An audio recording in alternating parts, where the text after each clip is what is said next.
This is a full story. Kitten wishes you all a happy and enjoyable story. The thug kidnapped my girlfriend and her returning first love, forcing her to choose. Only one could live. She kissed me but walked toward her first love. I'm sorry Tony's career is taking off. I can't let his dreams be shattered. I lost a bet with the old man and had to return home to inherit the family business. The first thing I did was cut off Tony's company's cooperation, crushing his dreams. Later my girlfriend came to me eyes red from crying, saying she loved me, wishing she could rip her heart out to show me. When the curtain in the bridal shop was pulled open, I saw the most beautiful scene of my life. Hailey was wearing the wedding dress we had chosen together. Under the lights, she looked as stunning as an angel. I tried hard to suppress my emotions so I wouldn't tear up on the spot. After 3 years together, I was finally about to marry the woman I loved most. But in the next second, a phone rang and Hailey's face suddenly changed. She rushed over, not caring if her pure white wedding dress got messed up, and took the call. I knew very well that this wasn't her usual ringtone. It was a special one. After returning, she apologized to me. There's an emergency at work. I have to go back first. Would she really set a special ringtone for a colleague? Seeing my silence, Hailey kissed the corner of my lips. Rocky, can we come back another day? She knew I couldn't resist her kisses. I sighed and said helplessly, all right. Hailey quickly changed and left, and I also returned to the company. But that afternoon, I received an anonymous call. Hailey had been kidnapped. If I wanted her to live, I had to bring $5 million.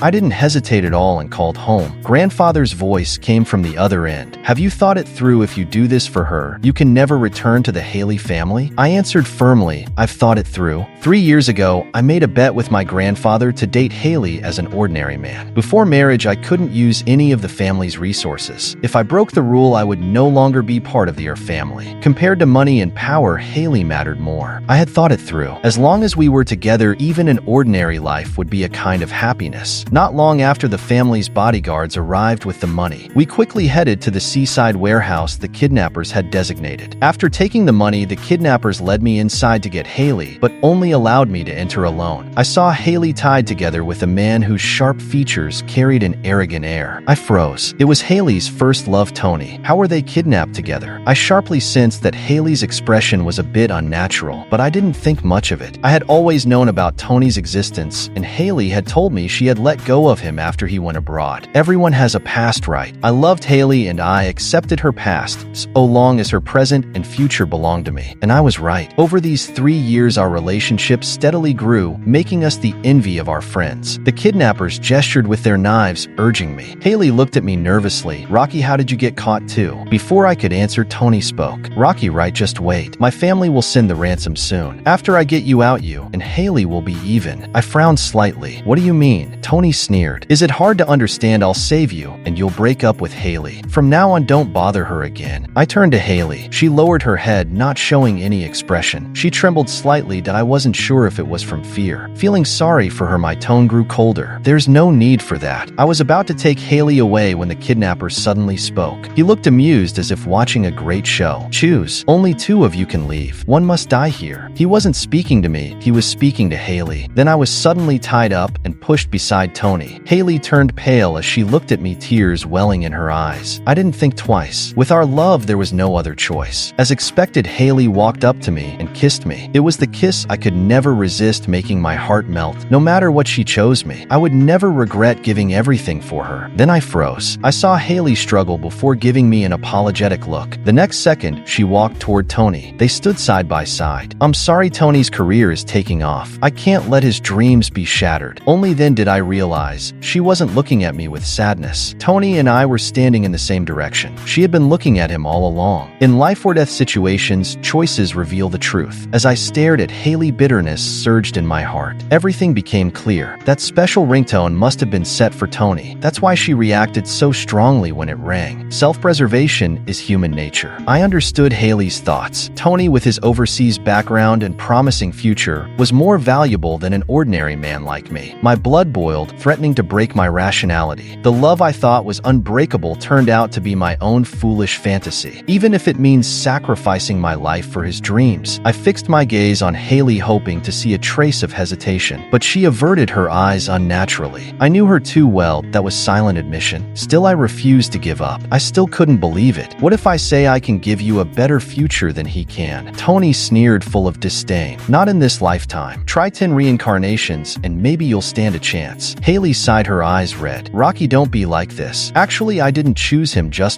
not just for his future. Then it was for her lingering feelings. From the moment Tony returned, everything had become clear. Even why they were kidnapped together. No matter the reason, Hailey hadn't chosen me firmly. So what was I, just an inferior substitute? I chuckled self-mockingly, looking at Hailey as if I were seeing her for the first time. Then I pressed delete in my heart. Hailey, from now on, we have nothing to do with each other. The moment I finished speaking, the kidnapper walked in and kicked Tony. It was a humiliating gesture. Tony was furious, his face flushed red, but he didn't dare say anything. The ransom is here. Get out. Then he looked at me. You don't have to die either. Only then did I realize their so-called choice had only been a tactic to rush Tony's family into paying. But by accident, it had revealed Hailey's true heart. With double the ransom, the kidnappers let us all go. When I walked out, Hailey looked utterly embarrassed. Originally, the stage was set for her and Tony to perform their love story. Who would have thought I'd walk out unscathed? I didn't spare her a glance, nor did I return to the home we once shared. Instead, I called my grandfather. Only through this ordeal did I realize how ridiculous my so-called true love was. Grandfather didn't say much. He just told me to come home. Come back. Home will always be your harbor. A mix of emotions welled in me as the family's driver took me back. I had no regrets about my choice, only guilt toward my family. That night, my assistant delivered the R Corporation's documents. I hadn't expected my first case to be a collaboration with Tony's Galaxy Group. The R Group is a well-known enterprise in the southern city and even globally. It is powerful, financially strong, and countless companies want to collaborate with it. Tony's Galaxy Group is no exception. I shook my head and set the cooperation agreement aside. To be fair, Tony didn't do anything wrong, and I have no reason to target him. The group invests in numerous projects every year. If he truly has the capability, the R Group wouldn't mind giving him a chance. My phone suddenly rang. It was Hailey. Looking at the name on the screen, I still picked up. Hailey hesitated and asked how I was doing and why I wasn't home. I thought for a moment. I'm not going back. I don't need anything anymore. Just give me the down payment and the house is yours. I spent my last $5 million on Hailey, leaving everything in the past, including this apartment. A large flat in the city center. I originally planned for it to be our future security. I didn't expect the dream to shatter so quickly. I had no intention of paying off the mortgage anymore. Hailey sounded guilty. Galaxy Group is hiring. The benefits are great. Tony said as compensation you can join directly. I can even plead for you.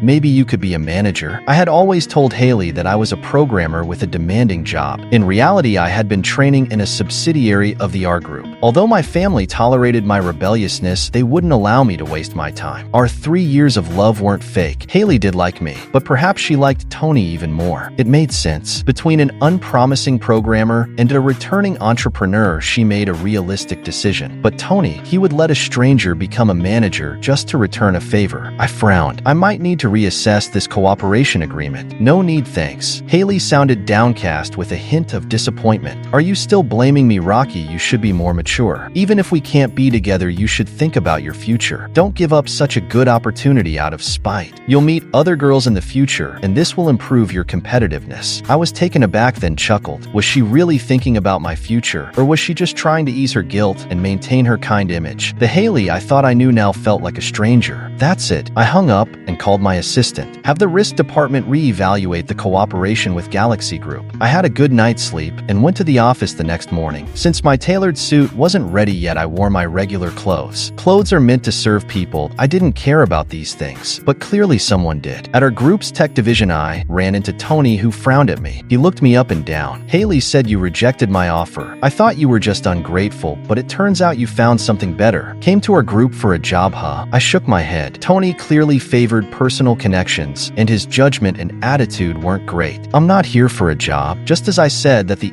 HR director hurried over, apologizing repeatedly. Sorry, I'm late. You haven't been waiting too long, have you? His respectful attitude made Tony scoff. Seems like our group isn't as cold and untouchable as people say. It's just a programmer. What's the big deal? The HR director's expression changed instantly. What are you talking about? This is our... I stopped him. Enough. Let's head up. The meeting is about to start. With that, I ignored Tony and walked to the elevator. The risk department re-evaluated Galaxy Group and found some issues leading to a suspension of the cooperation plan. At lunch, while eating in the company cafeteria, I heard a commotion outside. It seemed someone was making a scene. The HR director eating with me sneered. "It's Tony from Galaxy Group. He's demanding an explanation after the risk control team stopped the deal. He really thinks our group is his own backyard, completely spoiled, overestimating himself." I just smiled and said nothing. I knew Tony's family only recently became wealthy, and they clearly hadn't kept up in terms of education. His time studying abroad was a waste. He hadn't learned anything. When security dragged Tony away, our eyes met through the glass door. He saw me eating in our group's exclusive cafeteria, and his eyes widened in shock. He probably thought I had just interviewed, yet I was already employed. It must have seemed unbelievable to him. I treated it as a minor episode and didn't pay much attention. But that evening, Hailey called again. "Is this about the apartment? I'll send someone to handle it for you." Hailey quickly said no. She was still short on money for the down payment. "Tony asked me to see if you could get in touch with our group's executives and arrange a dinner." Our group's executives? I thought about it. I technically counted as one myself, but I had no interest in going or finding someone else to help. It felt odd. Tony saw me as a newbie, so why would he think I could contact high-level executives? Then I realized, did he assume I got in through connections? Back when I bought the apartment, Hailey had subtly probed me about whether I had a powerful friend helping me. Now that she was with Tony, their speculation had escalated. But their guess wasn't entirely wrong. The person with connections was me. I had always relied on my own efforts, never wasting a moment to improve myself. The old man had seen everything, which was why he trusted me to take over our group matters. I was about to refuse when Hailey spoke softly. "Just this once. Help me. Tony will reward you." I froze. What was this, a bribe to abuse my position? Our group is just a company. As an employee, how much of a future do you really have? You should take advantage of your time at our group and get more benefits. Hailey spoke like she was looking out for me. "Don't worry about Tony. I'll talk to him, so you'll get even more benefits." She made it sound like she had control over Tony's decisions, like she was incredibly important to him. I found it absurd. Did Hailey even know what she was saying? How could she treat this unethical deal as something so natural? It was pure selfishness. After a moment of silence, Hailey continued, "If you do this, I'll lower the down payment amount you owe me." I couldn't help but ask, "You're so devoted to Tony, but he won't pay this for you." Hailey hesitated. It was awkward. I haven't told him yet, and we just got together. It wouldn't look good to ask for money. I didn't know what to say. I wasn't sure if our 3 years of love had been a strategic choice, the best option within her reach, or just a facade she put on for her prey. If a better option came along, she could discard me without hesitation. And likewise, if something better appeared, she would abandon Tony too. I should have felt sad, but instead I laughed. "All right, I'll set up the meeting. Whether it works out is up to Tony." Hailey was overjoyed and promised to reward me well. I shook my head. Now that I was back at our group, I wouldn't let them do anything that harmed it. I decided to attend in person, to completely shatter their illusions. The hotel Tony booked was high-end. It was clear he had put in a lot of effort, but this was not the right way to do things. I despised using connections to secure deals. If you ask me, the risk level of Galaxy Group should be increased. As I passed by a private room, I noticed the heads of the risk control and human resources departments having dinner with someone. They saw me and were about to greet me, but I signaled them not to. They were discussing business. I was at a private dinner. There was no need. When I arrived at the private room where I had arranged to meet Hailey and Tony, they were already waiting inside. It was evident that both had prepared carefully. Tony was dressed in a sharp suit, and Hailey wore an elegant cocktail dress, looking stunning. The moment Tony saw I was alone without anyone accompanying me, his smile instantly faded. "Why are you alone? Didn't you say you'd introduce me to senior management?" I sat down calmly. "You can talk to me. It's the same thing." Tony let out a cold laugh. "Don't think that just because you know a few people you can act arrogant. If it weren't for Hailey speaking on your behalf, I wouldn't have come to you at all." Hailey also tried to persuade me. "Rocky, don't joke around. This is a very important matter." As she spoke, there was a hint of reproach in her eyes. Tony raised his chin, full of disdain. "Are you refusing just to save face, pretending to be more than you are?" I glanced at my watch. "You have 30 minutes. Perhaps my relaxed demeanor unsettled them as they exchanged a look. Hailey's face showed disappointment. She spoke coldly. "Rocky, I know I hurt you and you're angry, but this is a win-win situation. If you had any sense, you'd know what to do. When you're at the bottom, you should seize every opportunity to climb up. If you can't even grasp the key point, no wonder you're struggling so much." I gazed at Hailey quietly, the girl I had once loved so deeply. I didn't know if she had always been this way or if she had changed. When the moon falls to the ground, it is no longer bright. Even the last bit of sympathy I had for her was was gone. I chuckled softly, like you,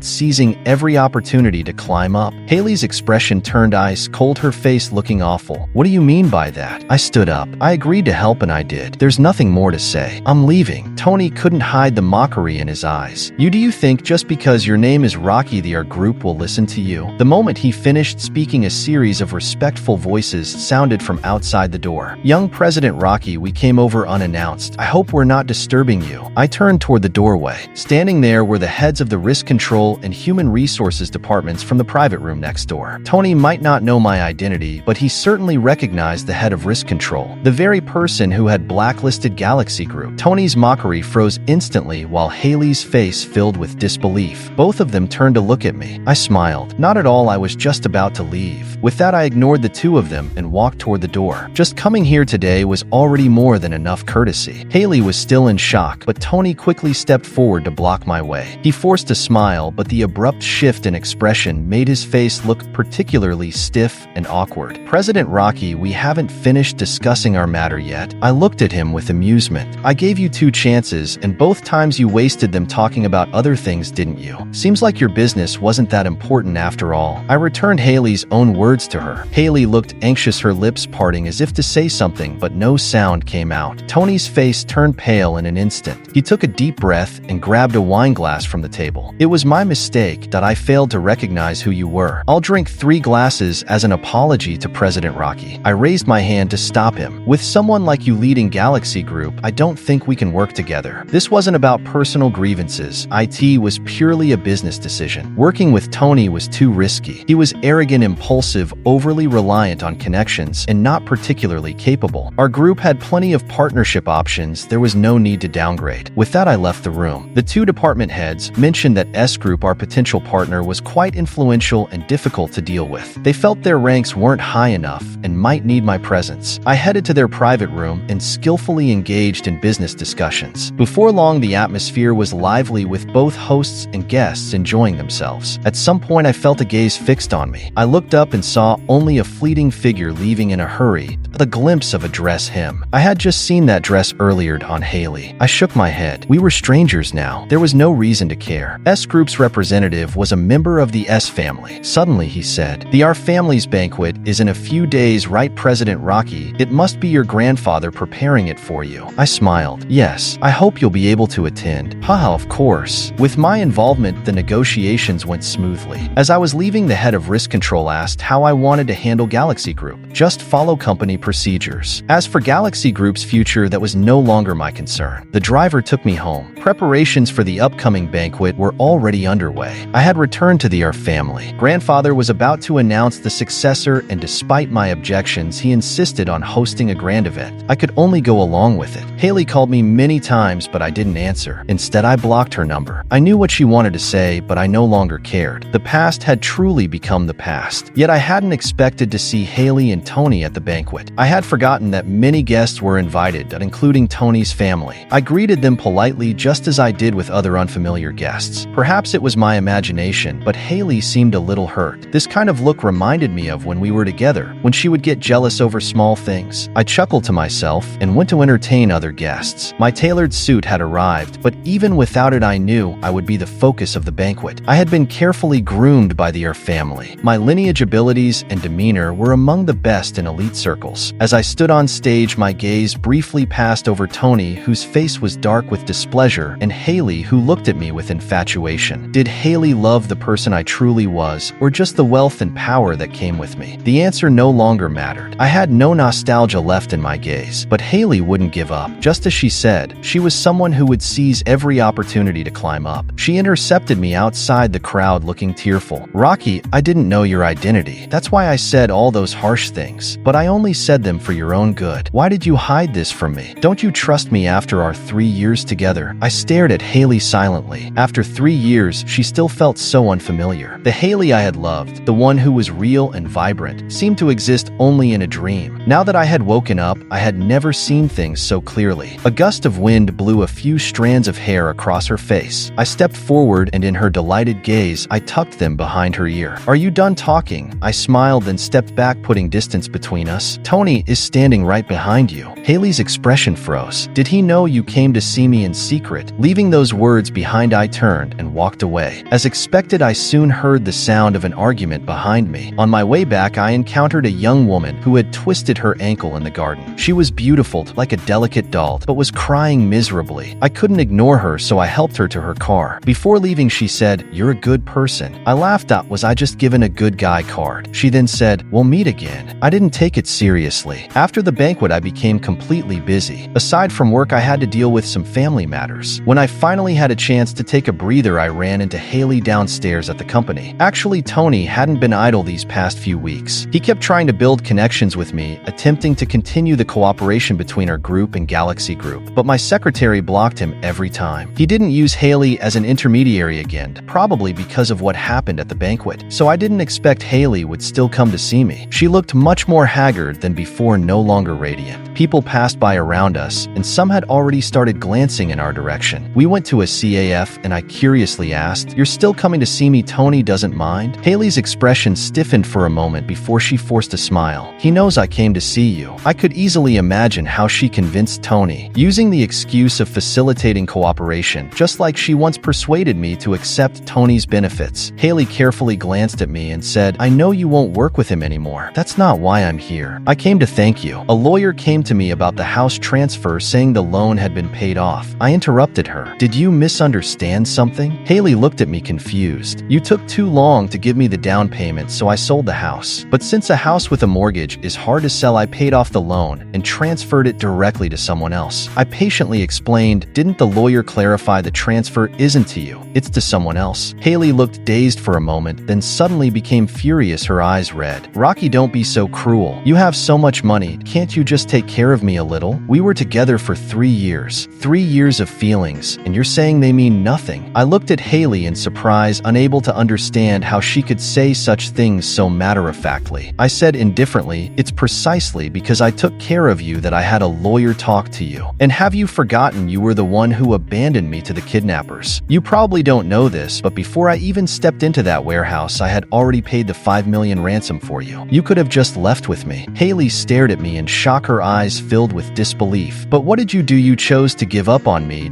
For Tony's dream." I spoke softly. "I told you I could give you a better future, but you refused." "Hailey, what right do you have to question me now?" As I finished speaking, Hailey's face turned deathly pale. Against the weight of the truth, any argument was futile. I said nothing more, paid the bill, and left. My family arranged a blind date for me with a girl from the S family whom we had worked with before. I hadn't wanted to go, but after spending 3 years chasing after so-called true love and getting nothing in return, I decided to just accept it. I didn't expect to see that girl who had twisted her ankle. Her name was Serena. Her ankle had healed by now. She squinted her eyes and smiled mischievously. "Didn't I tell you we'd meet again?" Serena looked adorable when she squinted like that. I couldn't help but smile back. "You even gave me a good guy card last time." She winked at me. "What I meant was I think you're great. Boyfriend material." I extended my hand toward her. "Then please take care of me." She glanced at my outstretched hand and playfully high-fived me. "Even though this is a family-arranged introduction, I think you're pretty nice. Let's start as friends first." Serena was an interesting girl. She managed her family's charity foundation and traveled frequently, always busy. Every time she was away, she would send me pictures of beautiful landscapes, saying it was to show a hard-working office worker what the outside world looked like. I was both amused and exasperated. She also brought me small gifts, not expensive, but always thoughtful. I made an effort to find time to do things she liked with her. Before I knew it, I had truly started to care about Serena. The past with Hailey gradually faded from my memory. I only heard about Tony's company again when HR was gossiping. Galaxy Group had run into financing issues, and Tony's family had to take on the debt to fill the massive gap. Later, Tony mismanaged the company even further, leading to even bigger problems. His family, already stretched thin, was now overwhelmed by a mess. "Good thing we kept him out," the risk control director said, relieved. "Otherwise, it would have been a disaster." I received several calls from unknown numbers. Each time I answered, there was only silence on the other end. Once Serena overheard and casually asked, "Who's calling?" The moment she spoke, the caller hung up immediately. I already knew who it was. Tony was unstable, and when his business collapsed, he would inevitably lash out at those around him. I had once spoiled Hailey like a precious jewel. She probably couldn't handle the sudden fall from grace and was looking for comfort, but it was too late. I had already started a new life. One day, Serena took out a handmade ring made of clay. clay. Don't underestimate this. It's made from the soil of a famous longevity village. I made it myself, wishing you a long, healthy life. Watching Serena's careful, serious expression warmth filled my heart. Only now did I realize how foolish I had been before, thinking that hiding my identity was the way to find true love. I couldn't help but pinch her cheek and pull her into an embrace. "Let's be together, Serena," she muttered. "What people usually propose with flowers. You're just trying to get a free pass." I kissed her forehead. I already prepared something. The garden of the villa I gifted to Serena was filled with blooming flowers, every single one in full bloom today. Hailey came to see me one last time, saying she wanted to say goodbye. She was leaving the city. She looked terrible with a bruise under her eye. Tony had hit her. She gazed out at the towering skyline, her eyes filled with confusion. When I first came to this city and saw these skyscrapers, I swore that one day I would settle down here and have a great life. Then she let out a bitter laugh. I never expected it to end like this. Tony's family had mortgaged everything to cover his debts, but they still couldn't recover. He officially declared bankruptcy. His entrepreneurial dream ended in a mountain of debt. Tony spiraled into drinking and violence. Hailey, unable to bear it any longer, decided to leave. I comforted her. Knowing when to cut your losses isn't a bad choice. She looked at me with sorrow. "You're with her now, aren't you?" Thinking of Serena, I couldn't help but smile and nod. "Yes, we're doing well. We're planning to get married." Her voice was hoarse. "Then, I wish you happiness." Tears fell from her eyes. "I don't think we'll ever meet again, so I wanted to apologize and say goodbye. I'm sorry for everything." There was no need for Hailey to apologize. She had already faced her consequences. I said calmly, "I'm already luckier than most. I had the chance to start over." She smiled, but it was uglier than crying. "You're the golden boy with a fiancé from a prestigious family. You always had better resources than ordinary people. What did you have to fear?" I finally showed a hint of sympathy. "It's not like that. Serena travels everywhere, even to remote villages, and never complains. Hailey, when I chose to be with you, I was ready to give up everything. If we had married, I would have cut ties with your family. I believed in my ability to give you a good life." Hailey froze. She had never known what I had sacrificed for her. She broke down in regretful sobs. I handed her a tissue. "It's all in the past now. Live well." As I stepped outside, I saw Serena carrying 2 cups of milk tea. She handed me one, her eyes shining. "Try this. It's a new flavored. I haven't had it yet." I took her hand and kissed it. "Marry me." Of course. The autumn sun shone brightly just like this moment. The end. If you like Kitten's story, please follow and like it. Updated every morning at 9 a.m.